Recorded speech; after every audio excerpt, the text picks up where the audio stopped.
Tú ơi, mình ngồi đây chơi buồn quá, con làm đọc thơ cho cha nghe nha.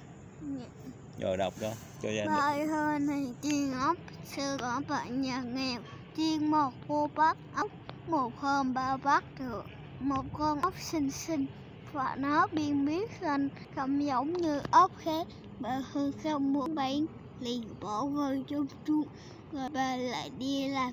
Đến khi về thấy lạ, sân nhà sơ sạch vá, đàn lợn đã được ăn, cơm nấu nước tinh tươi, vườn rau xanh sạch cỏ. Bà có ý nhìn thêm thì thấy một nàng tiên bước ra từ chung nước, và bà thấy chuyện lạ, liền đập vỡ vỏ ốc xanh rồi ôm lấy nàng tiên, không cho chiêu vào nữa. Hai mẹ con từ đó rất là yêu thương nhau. Ồ, hay quá, cảm ơn con, cha đỡ đau bụng rồi.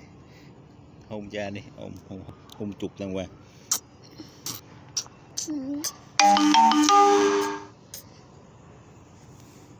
Hãy buồn.